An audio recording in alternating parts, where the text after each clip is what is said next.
Alors qu'on devrait savoir demain si les très controversés travaux de l'A69 entre Toulouse et Castres pourront reprendre, cette révélation explosive qui vient encore compliquer les choses. Le chantier déborderait sur des parcelles qui ne font pas partie des plans.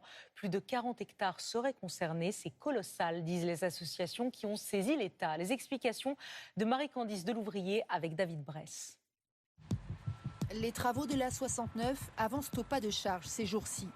Du petit matin jusqu'à la nuit, ces engins grignotent mètre après mètre pour terminer les terrassements d'ici la fin du mois. Mais vont-ils parfois trop loin? Le chantier empiète-t-il sur des parcelles non déclarées? C'est la conviction de ces opposants qui ont identifié 19 zones comme ici, en dehors de l'emprise autorisée.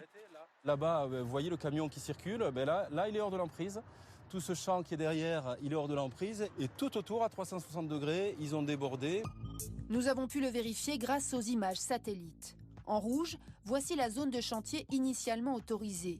Mais une fois les travaux lancés, on voit qu'elle déborde largement sur les terrains voisins, en jaune. Cela correspond notamment à ce champ utilisé pour stocker de la terre de chantier. Son propriétaire a bien passé un accord avec le concessionnaire, mais les travaux n'ont pas fait l'objet d'une autorisation, pourtant obligatoire de l'État. Rien qu'ici, là autour de nous, il y a 5 hectares artificialisés qui n'auraient pas dû l'être, avec des destructions écologiques qui sont dramatiques. C'est colossal en fait tout ce qu'il y a sur le tracé. On est quand même en France, il y a des règles, il y a des lois.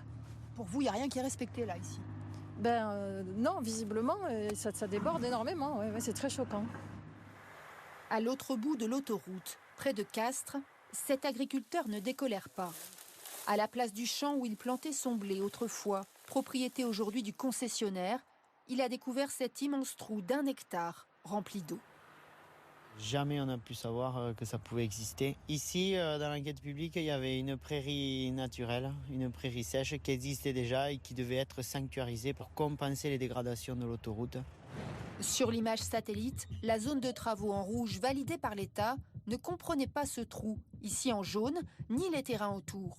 L'ensemble de la zone devait être sanctuarisé, laissé à l'état naturel, comme l'indique le dossier d'autorisation environnementale que nous avons pu consulter. Contacté, le concessionnaire se justifie. La mise en œuvre du projet peut nécessiter des adaptations ponctuelles en phase de chantier et peut donner lieu, si nécessaire, à des mesures compensatoires complémentaires. Le collectif d'opposants évalue de son côté à 42 hectares l'ensemble de ces débordements, l'équivalent de 10% de l'emprise totale du chantier. Ils ont porté plainte et réclament l'arrêt des travaux.